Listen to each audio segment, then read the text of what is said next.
Ay, se me salió la marca por ahí, suave. Ahora sí, muy buenas noches, tengan todos bienvenidos a un programa más de Hablemos de Marvel, ¿cómo están? Hoy tenemos un gran especial con actores de Werewolf by Night, par de actorazos que tenemos por hoy. Vamos a, para no perder más el tiempo, para las introducciones. Kat, ¿cómo estás? Hola, mucho gusto, muy feliz y contenta con estos grandes actores que tenemos hoy. Así es, así es. Y desde la tierra del mariachi, tequila y chespirito, ¿cómo estás, Caro? Muy bien, muy feliz de estar aquí con grandes personajes. Así es. Pues vamos, sin más preámbulo, vamos a introducirlos. La primera invitada que tenemos es una actriz, modelo, fotógrafa, cantante. Ella es de New Orleans.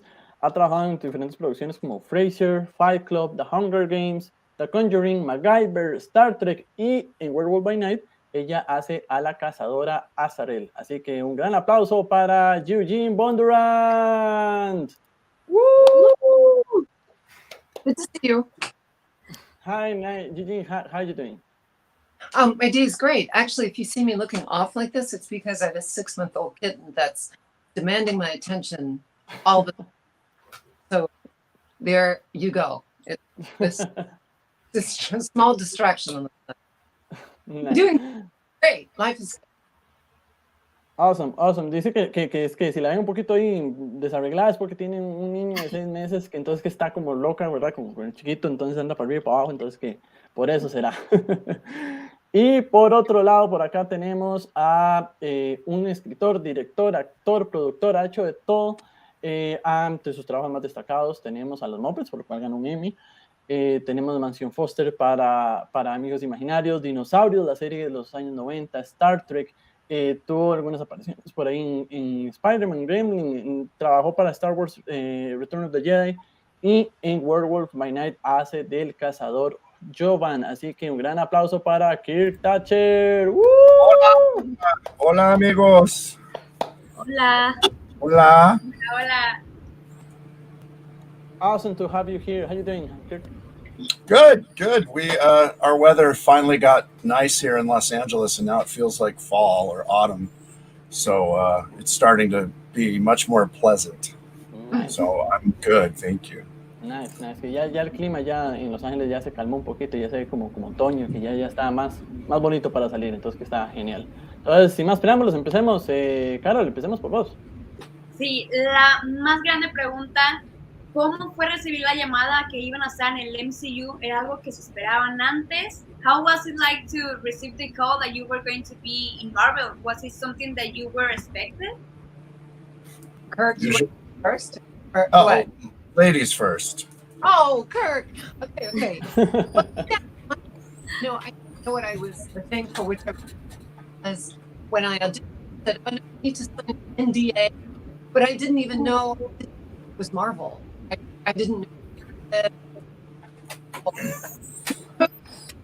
I said, oh, this is going to be fun. You're breaking up a little bit, Eugene. So I did get the call. When I got the call, I was super excited. But, you almost oh my husband, because he has sometimes talk a little. I got like half of the answer, I think. Yeah, your audio right? keeps She's cutting in and out. Just my audio? Yeah, it's Yes. sort of like you're talking, and then it comes back, and then it comes. Yeah, so we heard about half of that. Oh. Blame the kitten. That might be true. Yeah, I got half of your answer, that you signed an NDA, right? And you didn't know what it was, and then you knew that it was a Marvel, and you were so excited, right? I got that right. But I couldn't say. Yeah, you can't tell anybody. Yeah. que ella formó un contrato de no divulgar en que estaba, ¿verdad? Y que no sabía lo que era hasta que al final ya pudo saber de qué era y que obviamente estaba muy emocionada de que era Marvel. Nada más le dieron el trabajo y no sabía lo que iba, y cuando ya lo supo es como, wow, qué increíble, qué emoción. What about you, Kirk? Well, I've been friends with the the director of this movie, Michael Giacchino, since 2004, 2005. he composed, he scored a movie I directed, Muppets Wizard of Oz. So we became really good friends. We're just very similar backgrounds, very similar tastes. So we became good friends. And during COVID, we would be on Zoom calls with a bunch of us who've all been friends. And he told me that I knew that he was working on a movie with Marvel as a director. And I knew that it was Werewolf by Night, but that's all I knew. And he said, so sometime last summer, he said, hey, would you, there's a part in the movie that I think you would be good for, because he knows I'm a big actor ham. And he said, would you be interested? I said, yeah, I would love that. And he said that I should grow my beard and my hair. Mi barba y mi pelo. Pelo? Pelo, yeah. And then work on my Scottish accent. So that's all I knew until 2 days. I didn't know anything about the role or anything about the movie until 2 days before I got there. Oh, my God. Que nos cuenta que, bueno, que él es amigo del director, de Michael Giacchino, desde hace muchos años. Y en una de estas llamadas, durante la pandemia, que estaban en una llamada de Zoom, varios amigos hablando ahí, que le dijeron, mira, estoy trabajando en un proyecto para Marvel y quiero que vos estés ahí. No le dijo que era, bueno, sabía que era Werewolf by Night, pero no cuál era su papel. Le dijo, bueno, ocupo que usted le crezca su barba, crezca su pelo y que practique su acento escocés porque va a estar ahí. Y no fue hasta 2 días antes de empezar a grabar que ya supo cuál era su papel. Entonces sabía que iba algo de Marvel, pero no sabía a qué específicamente. Now, have you seen it translated when it's showed with you guys? Is it in Spanish? Yes. Did they subtitle or they actually dubbed it, revoiced no, it? I dub it. Okay, so you get subtitles? No, we don't. Oh, they no, actually revoiced it. Yeah. So do I have a Scottish accent in Spanish? No. I think not. Muertes! I'm trying to think. Oh, no. Para ti, Lassie. That's right. Yeah. Scottish accent. Great. Funny. Que sí queríamos, sí, en el doblaje en español nosotros no lo tenemos con acento escocés, entonces aquí nos está haciendo un poquito de acento escocés en vivo, Kirk, en español.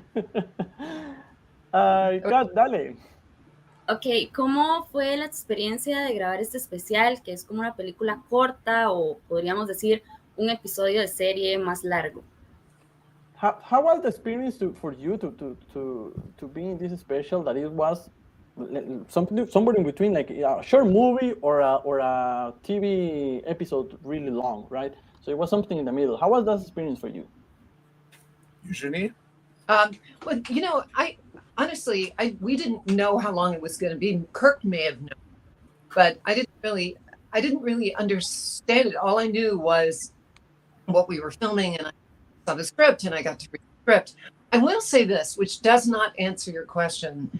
Being on that set was the funnest. It was the funnest set I have ever been on, and I've been on some fun sets, but you know, completely set the tone. It was hysterically funny, and on the this might be too much information, but on the first day, you remember this, Kirk? The first day we sat in a circle. It was like a kindergarten, all and first day filming.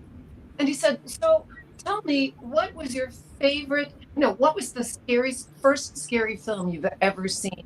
And what was your, and we shared that, all of us around in the circle. So it really set the tone for this fun film.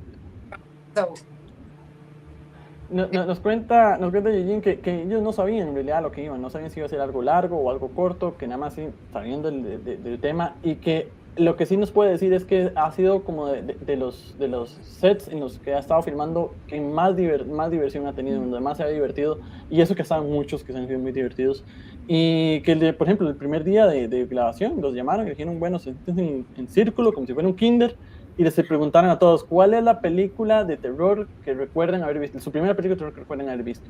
¿Y cuál fue su experiencia? Y a partir de ahí ya se tiraron el tono de lo que iban a hacer y que fue una experiencia increíble. And what about you, Kirk? Well, I've directed. I kind of my whole career has been in movies and television, and most of the movies I've directed were for TV movies. I remember at one point they thought it might be an hour, like 90 minutes, and then I think they didn't want people to confuse it with the movies because the budget was so much smaller. You know, it wasn't a $200 million thing. So the experience was kind of interesting because I think I was there for 2.5 weeks. So it was very fast. We did a couple wardrobe fittings in LA because they had to make parts of my costume. But once I got there, I think I arrived on a Thursday and we were starting to shoot on that Saturday. I don't know. It was pretty fast. And and the first day, like Eugenie said, we sat around a circle and he asked us what scared us the most as kids and what was our favorite monster or monster movie. And so we all kind of got to know each other, which was nice, and just kind of become friends. And it was, as Eugenie said, I mean, Michael and I have been friends for whatever that is, 17 years or something. So I already was comfortable, which was nice. But then, that made everyone kind of comfortable. So, because we were a small cast, it was not a big cast. There was 7 of us. And, we would go to work every day. That when Eugenie and I became really good friends because we were on the same little bus every day. Talking, getting to know each other and learning about where we live and learning about our pets. So it was fun. It was like going to movie camp for 2.5, 3 years. That's great. I feel the same way. Nice. Les cuento aquí que, bueno, para él fue una experiencia demasiado linda, que fueron alrededor de como 2 semanas y media que estuvieron allá, que fue algo que se dio muy rápido porque, por ejemplo, él tuvo que llegar un jueves para hacer la prueba de traje, ¿verdad? Porque tenían que probarse el traje y ya para el sábado estaban grabando. Y como nos contaba Eugene, era que llegaban y le hicieron la pregunta de cuál era su película de monstruos favorita, cuál era la escena que más les asustó, y que él ya estaba muy, muy cómodo porque conocía a Michael de hace como 17 años, y ya con eso ya lograron como que todos los demás se unieran y hacer un grupo de amigos, y volvió también a llevarse como si fuera un campamento de filmes, porque iban en el mismo bus todos los días. Era un cast pequeño, eran 7 personas más o menos, entonces se conocían todos, hablaban de sus mascotas, de su vida, etcétera. Entonces fue muy divertido, fue como un pequeño retiro a filmar Werewolf by Night. Yes. Sí. Exactamente. Nice Spanish.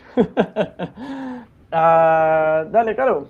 Sí, y bueno, obviamente pues nos hablaron un poco de que regresaron al pasado para hablar de esas películas de terror, y pues claramente esa película, ese especial es como una letra de amor a la película de los monstruos de antes. Y una duda es que sí es cierto que todo fue hecho de manera práctica y con ningún CGI para recrear esa atmósfera. I mean, like, we know that, like you said, you talk about movies that you saw when you were kids and stuff like that, and obviously this is like a love letter to the horror movies. Is it true that everything was like very practical and with some or non-CGI, so you can recreate this atmosphere? Yeah, it was all there.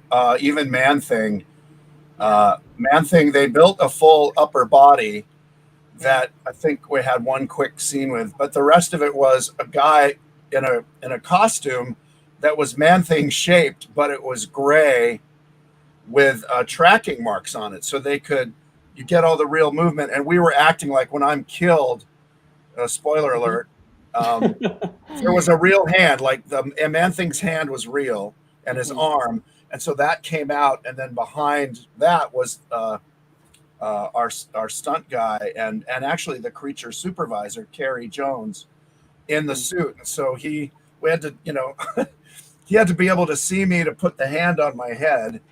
But yeah, everything was practical. Werewolf was practical. The only thing that wasn't was some set extensions, like the ceiling in the big rotunda was digital, so they could put real movie lights there. And then the garden or the maze, when that big shot where you see it, like half of it was not there. I mean, you think about it, there's only 3 sets in the whole movie. Right. The rotunda and the maze, and then the crypt, which was in the maze. But yeah, it was all practical. There wasn't a lot of CG. Que en efecto era todo práctico, inclusive hasta Man-Thing era un traje presente con alguien usando Man-Thing para poder interactuar con él, que en el caso por ejemplo del el stunt que estaba dentro del traje Corey Jones, cuando a Kirk lo matan, spoiler alert, la mano de que lo mata es una mano práctica de Man-Thing que lo agarra, y Corey Jones estaba detrás con un traje gris como para ver dónde iban a estar, ¿verdad?, las posiciones del monstruo de Man-Thing.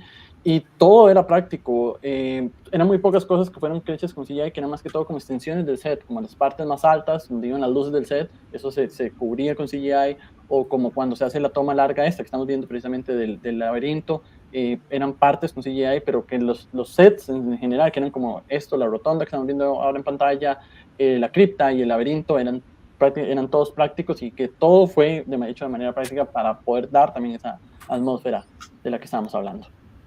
Sí. So I do want to add, Sure. Not to give anything away, but toward the end of the movie, shot from above.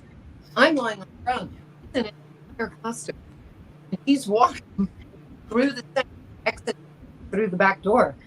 And I tell you, it's really daunting to see. So yeah, like Kirk said, it's all practical, and he's walking full. Because I noticed he had to walk over me, and I'm lying there on the ground. And please don't trip. Don't trip me. I don't be wrong, but it really how it all works. He was the costume, the Man-Thing costume was about 7 feet tall. Wow. And about 4.5 feet wide. It's very big. Wow. Nos dicen que para no dar mucho sobre la producción, cuando ella vio al final de la película, cuando sale Man-Thing completo, que ella lo vio y estaba en una escena de ella, estaba muerta, tirada en el suelo, y donde ve semejante chunche pasar, dice que ojalá que no me majen, que no me pase, porque él estaba ahí, era completo, y que era un traje que medía alrededor un poco más de 2 metros de alto y como 1,5 metros de ancho, entonces era un semerendo chunche que estaba ahí en presente, y fue algo que a ella les impactó mucho, más ella que digamos estaba en plena escena y cuando lo ve salir no lo esperaba, y fue algo muy impactante.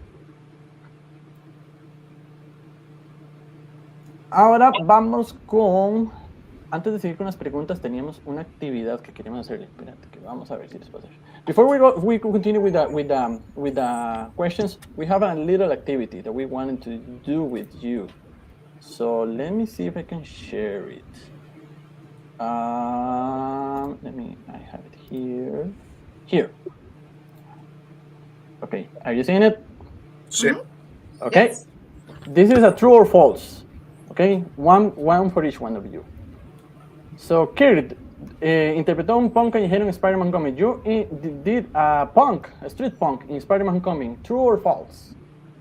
True. Verdad.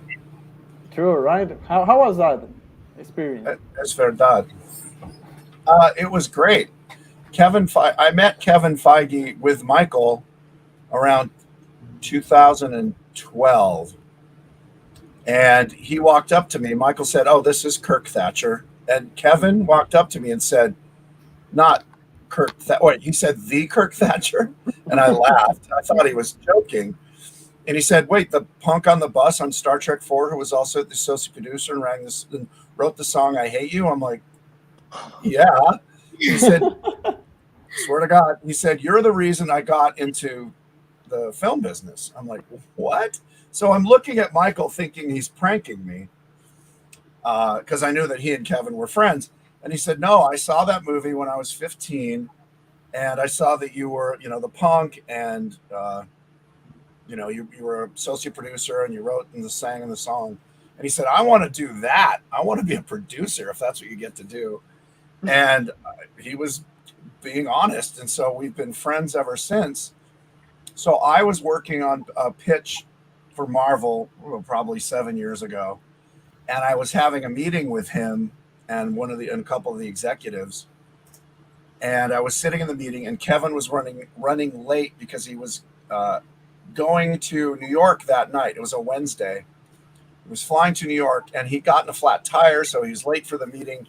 So he came in the last 10 minutes, like let's say it was a half hour or hour meeting. He said, I'm sorry I'm late, blah, blah, blah. I just wanted to say hi. And he said he was flying. I said, well, where are you going? He goes, I'm flying to New York. I said, I'm flying to New York. He goes, when are you going? I said, I'm leaving Friday. And in that moment, he goes, you're going to be in New York? I'm like, yeah. He goes, we're shooting Spider-Man in Queens. You should be in the movie. And I'm like, what? He's like, yeah, you can play the punk. You can be the punk on the street. And you can have the boombox. And I looked like, I had a big long hair and a beard. I said, well, I'm not going to get a mohawk I'm not going to do that all up because it doesn't matter. You'll have the boombox and you'll be the punk. And originally they were going to play my song, I Hate You, was going to be playing on the boombox, but then Disney didn't want to pay for the rights. So that's how I got in Spider-Man. He thought about it in the room in that moment. And so I changed my flight. So I got into New York at 4 a.m. in the morning, Friday morning. And literally I put my stuff in my hotel and went straight to set for makeup and all that. And we were done shooting my little scene by 11, and I went back and slept for 5 hours. Nice, that's so nice. Very crazy, yeah. Que nos cuenta que bueno, él amigo de Michael, y en una de esas reuniones con Michael le dice, bueno, le presento a Kevin Feige. Y Kevin sigue como, él es el Kirk Thatcher. Y dice, sí, y ese como, se está hablando a mí, ¿verdad? Porque y nada que ver. Y dice, no, usted es el que estuvo en Star Trek 4 y hizo el papel del punk y hizo la canción I Hate You. Y dice, sí soy yo. Y dice, claro, porque por usted es que yo estoy en film, en películas, en industria, porque usted fue el productor de esa película, usted hizo la canción, hizo toda esa parte. Y yo dije, yo quiero hacer eso para mi vida. Entonces tenemos que agradecerle a Kirk por Kevin Feige, empezando por ahí. Y que en una reunión de esas que estaban planeando, Kevin llegó tarde porque se le estalló una llanta, ¿verdad? Llegó a los últimos 10 minutos de la reunión y dijo, perdone por llegar tarde, todo no sé qué. Y ya despidiéndose, le dice, bueno, me tengo que ir porque tengo que volar a Nueva York. Y Kirk también iba para Nueva York. Y le dice, ¿en serio? ¿Va para Nueva York? Le dice Kevin a Kirk. Le dice, sí, estamos grabando Spider-Man en Queens. Usted debería estar en la película. Y luego, ¿cómo en la película? Sí, debería estar en la película haciendo el mismo papel del punk, con el boombox y todo, y ojalá le ponemos la misma música y todo. Y entonces Kirk tuvo que cambiar su vuelo, salió a las 4 de la mañana, para llegar a las 4 de la mañana de Nueva York, en el hotel se cambió, fue como de 9 a 11, grabó la escena, y lo pusieron de una vez en Homecoming. Así, de la nada, como en una conversación de 10 minutos, llegó a estar en la película. Qué increíble. That's amazing. That's an amazing story. Es verdad. Amazing. The next one is for Eugene. Eugene, did you did this character in the Hunger Games? Was I that character? Yes, I was in the Hunger Games. Nice. And how was the experience for you? It was great. We got it.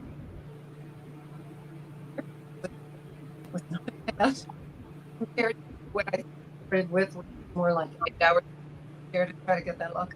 But it was a lot of fun. We did arm molds, neck molds, mouth molds. Wow. Right. It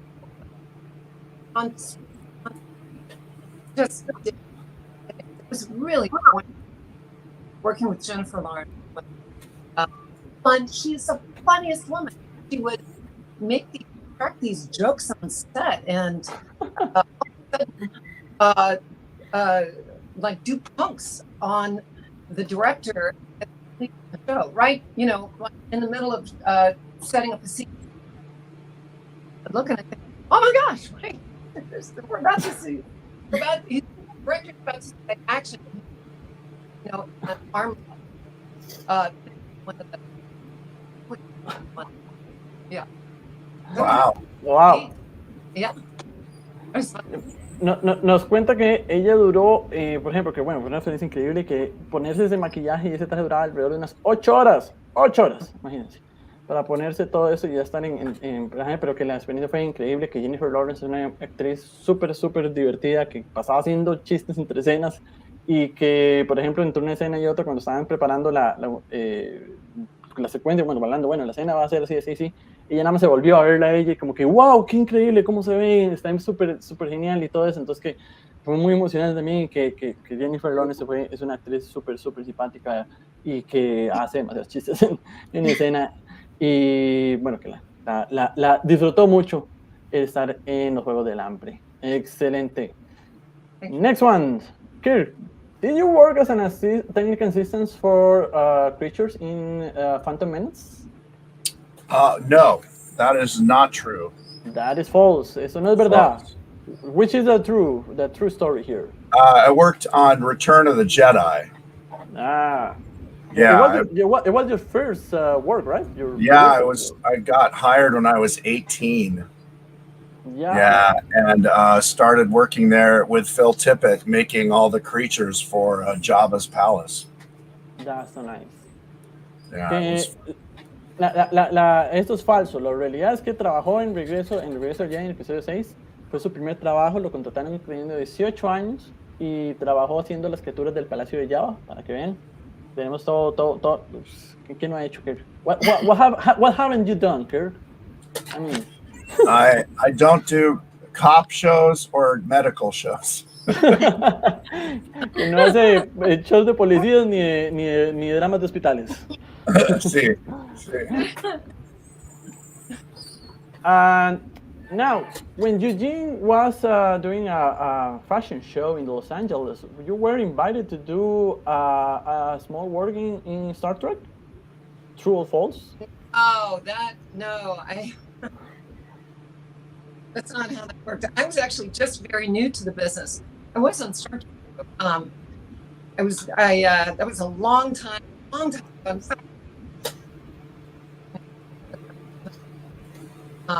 But I'm coming out of and a friend said, "Oh, try to go be an actor." Yep. And there was this lineup, and the door hit me. And then before I know it, I'm this character on Star Trek. I'm this cliffhanger, killing people. It's a big deal. I had no idea what the world was doing. You know, the director. Okay. It's just really quite kind of like not entirely. Bueno, nos cuenta que la historia no era tanto así como ella, como sale aquí, que sino que ella fue como no estaba todavía dentro de la industria, ella no estaba participando todavía en nada de actuación y fue como que el director la vio en uno de estos shows y dijo, mira, la podemos usar para Star Trek, ¿verdad? Y le dijeron, ¿qué? Claro, y sin saber nada de actuación, sin haberse preparado nada, de un pronto a otro estuvo ya en una película de Star Trek haciendo un alien, y que claro, que fue una super experiencia, ¿verdad? Pero que no era algo que ella estaba buscando, no era algo que ella esperaba, que fue como que nada más la vieron y le dijo, mira, la queremos a usted, y ¡pum! Así fue. Now, Kirk Thatcher, do you direct the Bohemian Rhapsody? Yes and no. I directed Muppet Bohemian Rhapsody, which was a parody of Bohemian Rhapsody. And what was great, I was telling this story last night. Brian May, who was, the lead guitarist and wrote a lot of the songs, he was a fan of the Muppets. So our version is all Queen's instrumentals. That's their music. and even some of their backing vocals. We just put Muppet voices on top of it. So it really is Bohemian Rhapsody, just with the Muppets singing the parts. So yeah, we were very lucky. He didn't ask for any money or anything. He was just like, yeah, I love the Muppets. Because, it was on YouTube. It didn't generate any money. I'm sure if we, put it in a movie or something. So that was fun. But yeah, that was that version I did. Yeah. Nos dice que, bueno, que sí, no. Sí dirigió Bohemian Rhapsody, pero la versión de los Muppets. Y fue básicamente la de Queens, digamos. Eran las mismas músicas de Queens, los mismos vocales de fondo de Queens. Lo único que hicieron fue ponerle la voz de los Muppets encima.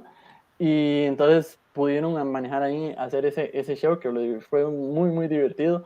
Pero entonces, sí dirigió Bohemian Rhapsody, pero no la película, sino los Muppets. Eugene, you were a founder member of the Radio Theater Project, yes or no?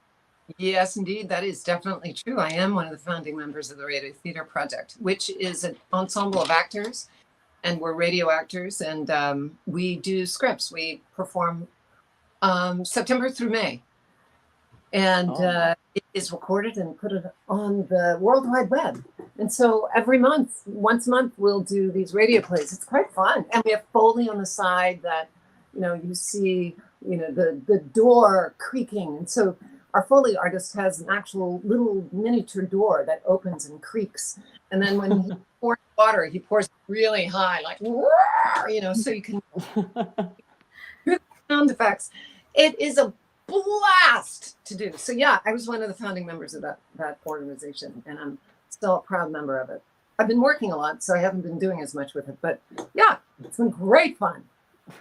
Es correcto, ella es la miembro fundadora de este proyecto. Es un proyecto de varios actores de teatro que se juntaron para hacer scripts, para decirlos como en la manera antigua de que se hacían las radionovelas y todo eso que se daban por teatro. Entonces ellos se juntan entre septiembre y mayo a hacer todos esos scripts y los transmiten una vez al mes, y que es una cosa increíble, súper divertida de hacer.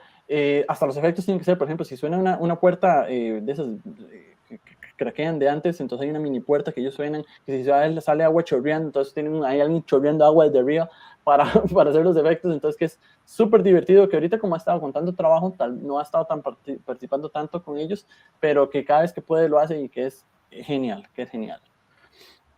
Vamos a ver, nos quedan creo que dos. Only two left, I think. Kirk. There is a T. Why is a T? It's a K. Kirk. Do you lend your voice for Kermit or in the Muppets or not? Kirk no está ahorita. Oh, what happened with Kirk?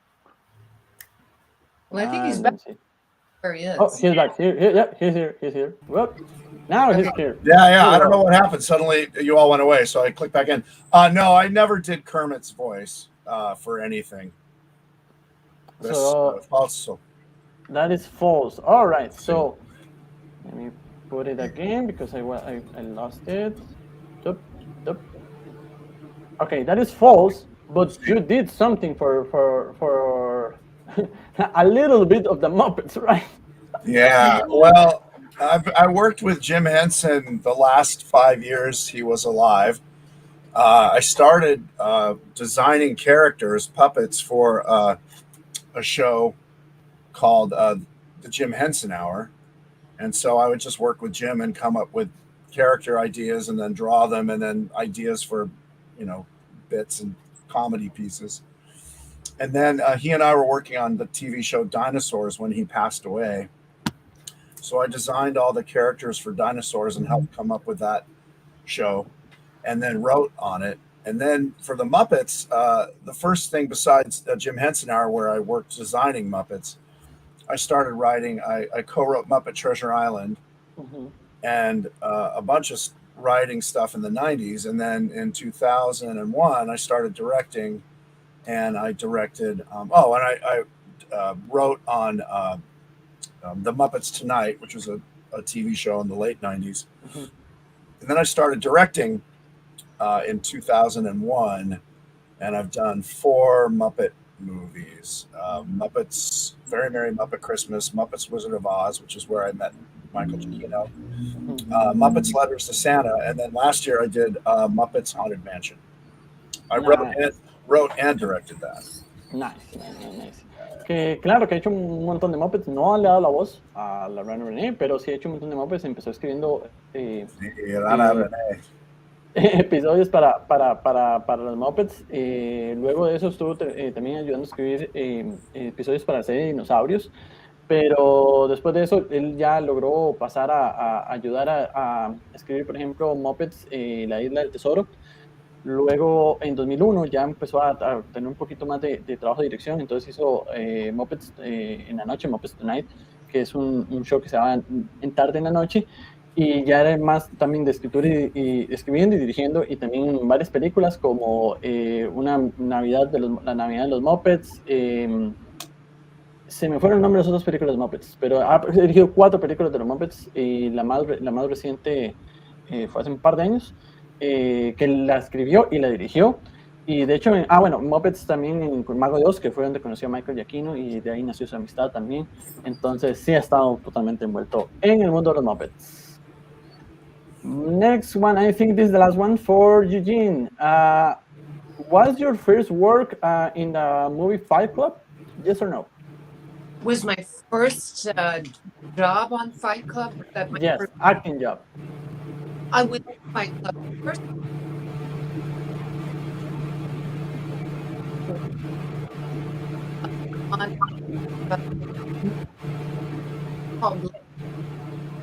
So where I played a bodyguard, you know, all dressed up, high heels, leather. So that was my first real job. Well, you know,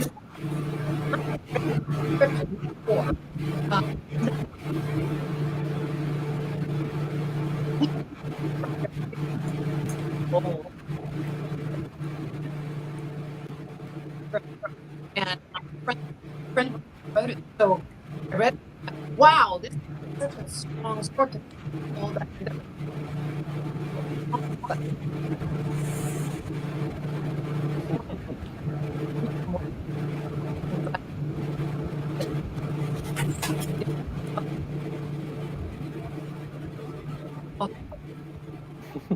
Sí, fueron sus primeros trabajos. De hecho, ella era una de los guardaespaldas que salían en el Club de la Pelea.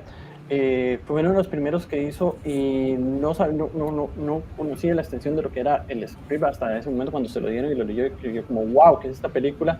Porque obviamente, bueno, los que la han visto, spoiler alert, es una película que usted está esperando una cosa y es totalmente otra al final.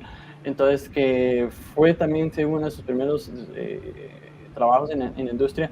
Y a pesar de que fue un rol pequeño, siendo nada más como uno de los guardaespaldas del Club de la Pelea, poder estar en esas escenas, estar envuelto en esos tipos de trabajo, fue algo que a ella le encantó y que le emocionó mucho. All right, that was the activity. Okay, now we go back to the questions. Let's start with Caro. Bueno, ambos tienen una carrera pues muy grande, ¿verdad? Y llena de muchísimos logros.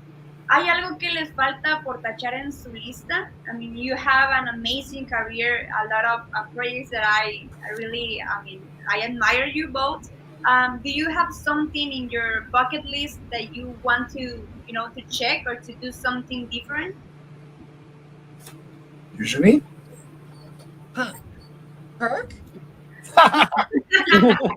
Yeah, I want to write and direct my own movie that's not Muppets. It's not, like something like, a Marvel thing, if I could kind of do it from the ground up.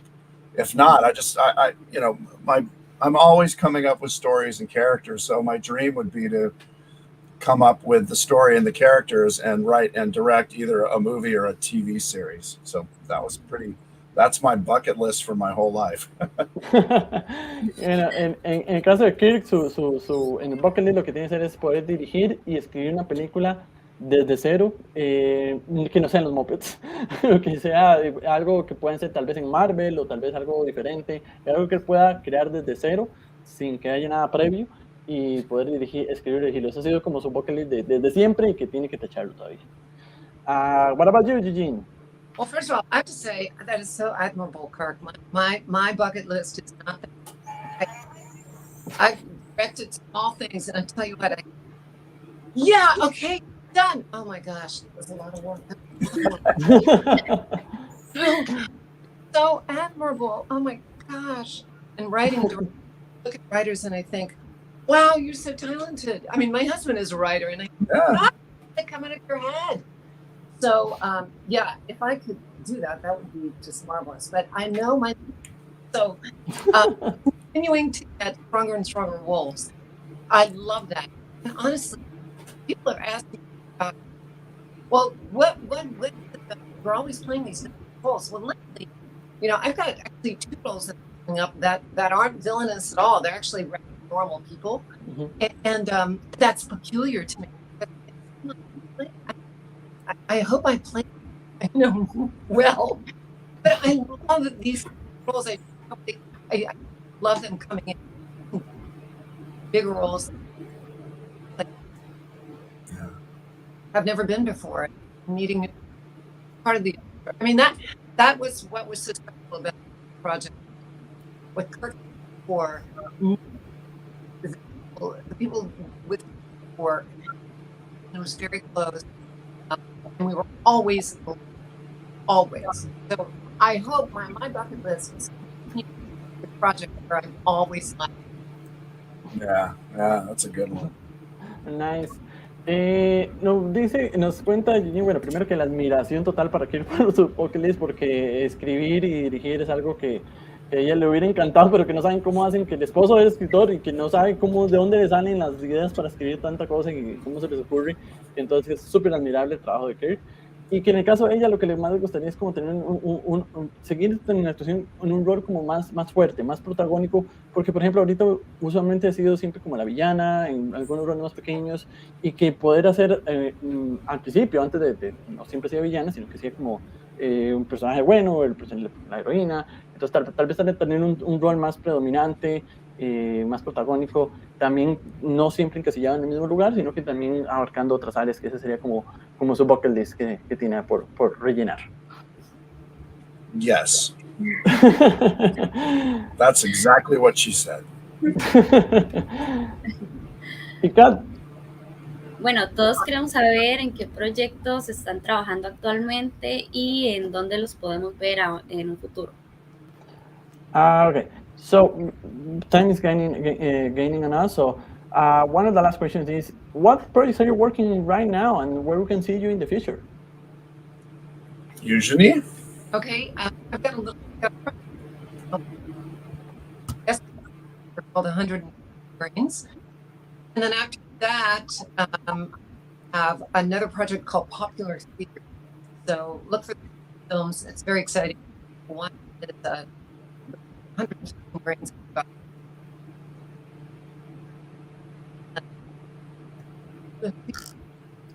Kids film. Kids film. Goodness, it's so exciting. Yeah, so that's in the boards. Ella está trabajando ahorita en 2 proyectos para que la sigan viendo. Ahorita no pude agarrar el nombre de los proyectos para decírselos a ustedes, pero digamos que uno es un filme corto y en otro es un papel un poquito más largo que le emociona mucho, que se te hace como de esos que le van a volar la cabeza, que está muy emocionada, ojalá, de trabajar eso, de poder ya grabar eso, entonces que estén atentos. No pude ver los nombres, voy a ver si los puedo encontrar ahora más tarde, pero está trabajando en 2 films, eso sí, lo que está ahorita. Y what about you, Kirk?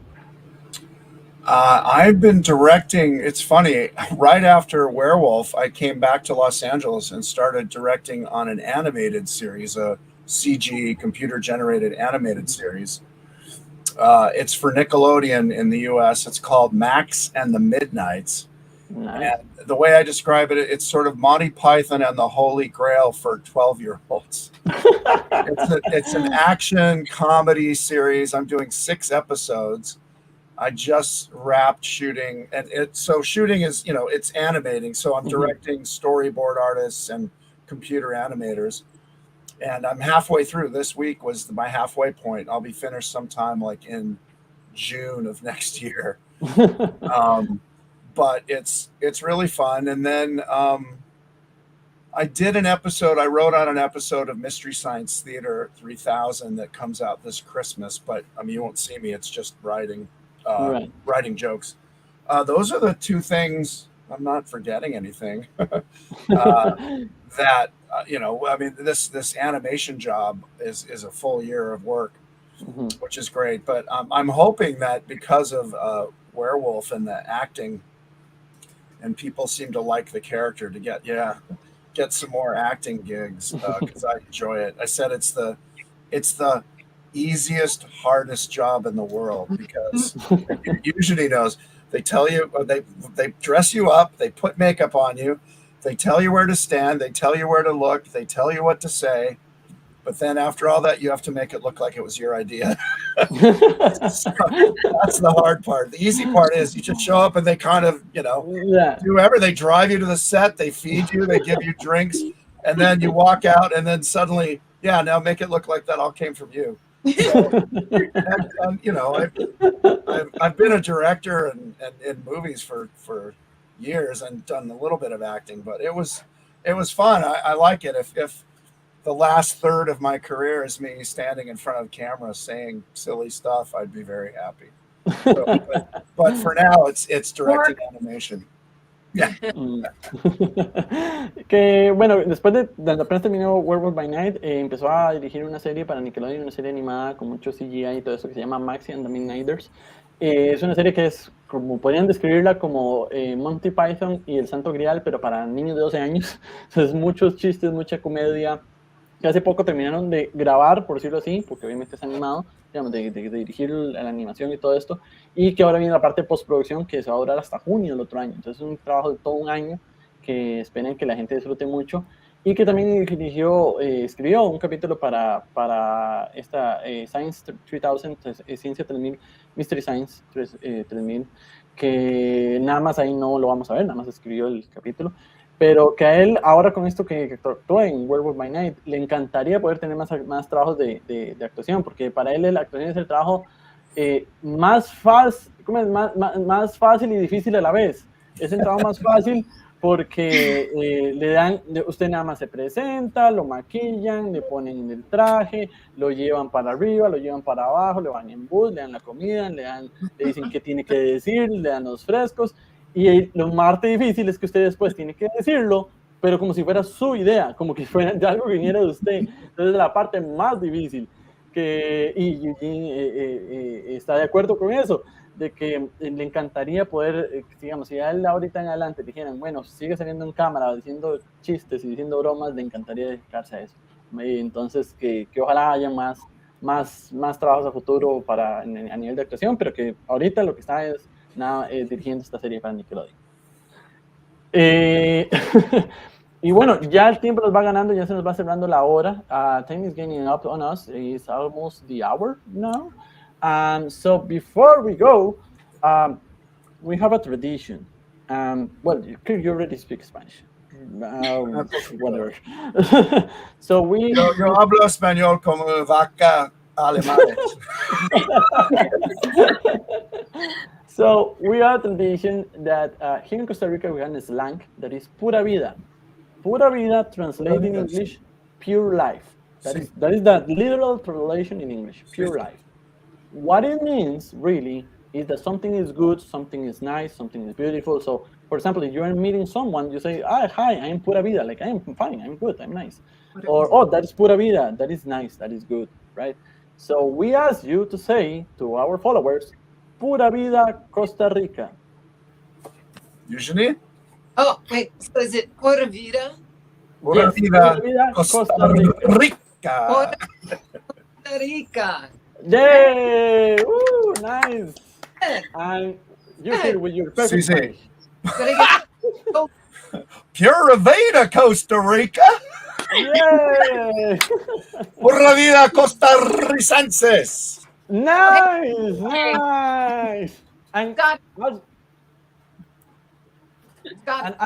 and also Mexican people too, because Caroline is the writer.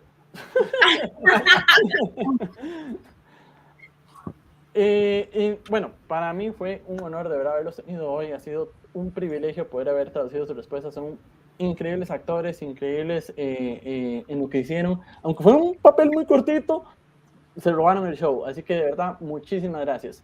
For my part, and I will let the girls say their advice as well. For my part, it's been an honor having you guys here. You were amazing in Werewolf by Night.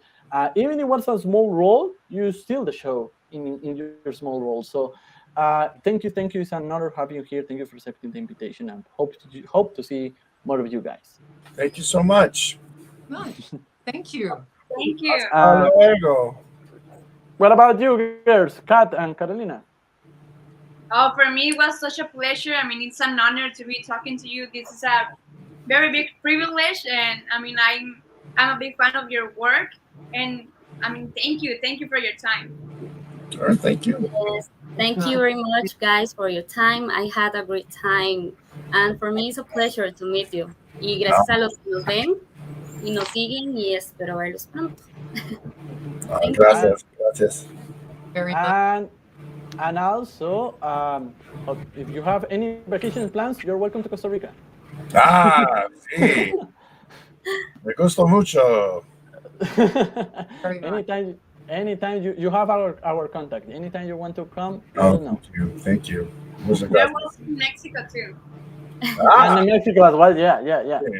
That's perfect. All right, thank you. All right, thank you, Eugenie. Thank you, Kirk. Have a great night. Adiós, amigos. Be well. Listo, chicas. ¿Cómo les fue? ¿Cómo les pareció este primer Hablemos de Marvel con renovado? No sé. Súper bien, súper chiva todo lo que ellos decían, todo lo que aprendimos. Muy interesante. Así es. Y en Hablemos de Marvel, bueno, de verdad, chicas, muchas gracias por estar hoy con nosotros. Ahora nuestro próximo programa es cada 15 días, entonces nuestro próximo programa va a ser para el martes 25 de octubre, usualmente son martes. Hoy fue diferente porque ellos pueden estar con nosotros el jueves, entonces hoy hicimos jueves, pero es martes 25 y vamos a tener otro especial, el especial de Obi-Wan Kenobi, para que no se lo pierdan. Vamos a tener ahí, ojalá Ewan McGregor, no, mentira, no, verdad, no.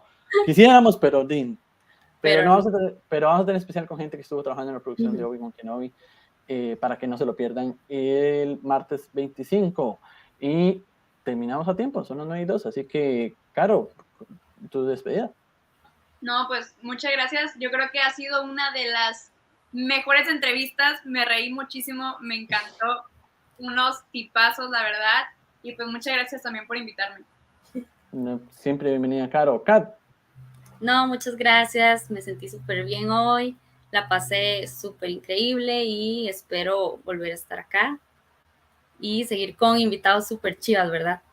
Así es. Tenemos varios ahí en el pipeline que llamamos, ¿verdad? Esperando. Entonces, vienen sorpresitas. Vienen cositas, dicen los de... vienen cositas. Entonces, muchísimas gracias. Que tengan muy buenas noches. Gracias por estar en un programa más de Marvel. Nos vemos. Chao. Chao.